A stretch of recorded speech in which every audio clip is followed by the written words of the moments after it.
Eh ben, salut Cédric. Salut. Et puis, bonjour à tous et merci de nous recevoir. Tu nous dis un peu où on est là?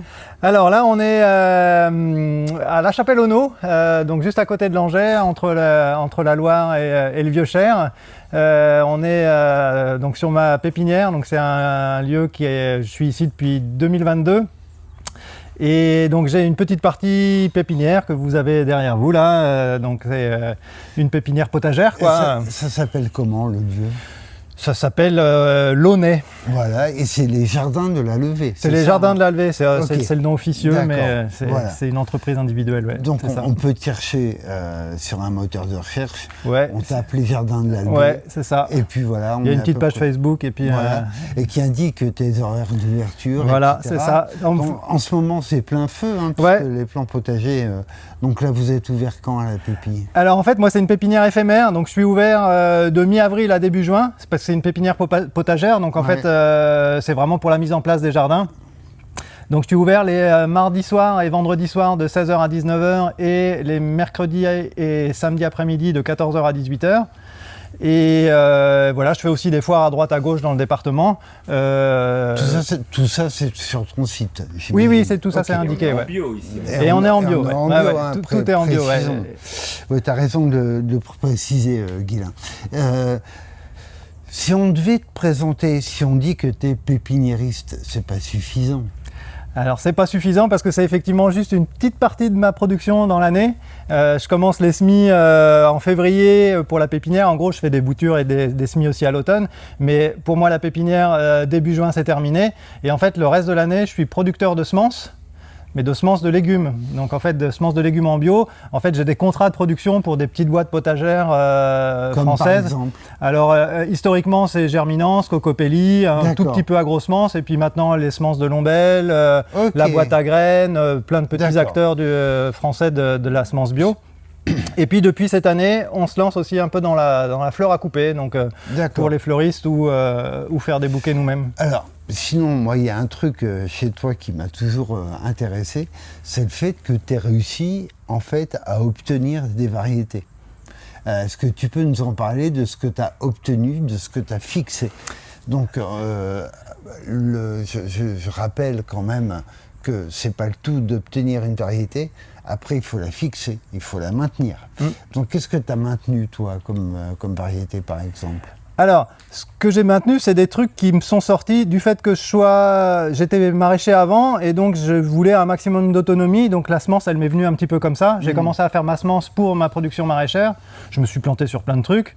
Et puis, dans tout ce que j'ai fait, il y a eu des croisements spontanés. Je ne suis pas à l'origine de ces trucs-là, la nature a fait son truc. Et moi, derrière, juste parce que je les reproduisais d'année en année, je me suis dit, tiens, ça, c'est pas une courgette comme prévu. D'accord. Et puis, j'ai regardé une courgette ronde blanche, tiens, d'où est-ce que ça vient? Alors, j'imagine que ça doit être un croisement entre une courgette Ouais, et un pâtisson ou quelque chose comme ça. Une Enfin, mutation, ouais. une mutation Non. peut-être. Ouais. En fait, j'ai pas l'origine. Mais juste parce que j'étais producteur, je me suis dit, tiens, j'ai jamais vu de courgette ronde blanche. D'accord. Alors je me suis dit, tiens, je vais m'amuser, je vais la maintenir. Ok. Et donc ça devait être dans les années 2010, 12, quelque chose comme ça. Donc je la maintiens depuis. C'est une courgette qui a un peu une forme de poire. Elle n'est pas vraiment complètement ronde, mais elle est assez rigolote. Et en cherchant dans la littérature, avant, il existait des courgettes rondes blanches qui n'existent plus, enfin que je n'ai pas réussi à trouver en tout cas. D'accord. Donc voilà, ça c'est un des exemples que... Donc, pour la j'ai maintenir, fait. cette courgette Ouais. ronde, blanche, tu fécondes manuellement là, du Alors coup, non, hein, je féconde pas manuellement. Pour les cucurbitacées, vu que maintenant je suis aussi producteur de semences à côté, j'ai le savoir-faire autour des cucurbitacées qui ont effectivement beaucoup tendance à s'hybrider entre elles. Ouais. Donc en fait, quand je fais une variété Pepo, je n'en fais qu'une. D'accord. ok. J'en fais qu'une. Ou alors Ouais. effectivement, j'ai une serre insect proof où je pourrais la faire dedans. D'accord. Donc insect proof, ça veut dire qu'il n'y a pas d'insectes qui vont entrer à l'intérieur et que la pollinisation, c'est moi qui vais la faire. D'accord. Alors manuellement ou pas, ou on peut mettre aussi des bourdons ou D'accord. des ruches à l'intérieur pour Ok. polliniser. Mais effectivement, il faut isoler géographiquement certaines espèces végétales pour pas qu'elles s'hybrident avec les autres, quoi, notamment chez les courges. Donc ça, c'est ton côté très, ne le prends surtout pas mal, très moderne, très on va de l'avant et on obtient des nouvelles variétés. Mais tu as un autre côté aussi, nous, qui nous intéresse particulièrement parce qu'on est en Touraine, c'est que tu travailles avec l'URGC. Tu peux nous rappeler ce que ça veut dire URGC ? Alors là, je vais être un peu... c'est Union régionale, et après j'ai un trou. Ça doit être région centre, mais le G, je ne me souviens jamais ce que c'est. D'accord. Bon, c'est un organisme qui a pour mission de retrouver et de diffuser les variétés locales de la région centre. C'est ça. Alors, animal et végétal. Ouais. Donc, ils ont toute une partie animale avec le chèvre cou-clair du Berry, enfin, il y en a tout un tas. Et sur le végétal aussi, ils essayent de chercher un peu partout dans la région des anciens qui vont avoir gardé des espèces, que ce soit du haricot, enfin, c'est des potagères pour la plupart. Ils ont travaillé sur la sucrine du Berry. Moi, chez eux, j'ai récupéré la charbonneuse du Berry, j'ai récupéré la tomate hâtive d'Orléans, le radis dont on va parler. Le céleri, lui, on le trouvait un petit peu déjà, mais effectivement, ils essayent de travailler sur trouver des souches un peu partout et puis essayer de retrouver celles qui ressemblent plus à la définition qu'il y avait eu. C'est ça. Eh ben, tu dis, on va parler du radis, parlons-en alors de ce radis qui est quand même assez particulier parce qu'il est pourpre en fait. Il est pourpre, c'est ça. On voit qu'il y a un passage de limace. Ouais, c'est ça, ouais. Alors en fait, c'est le radis, son nom d'origine, c'est le carmine d'Orléans.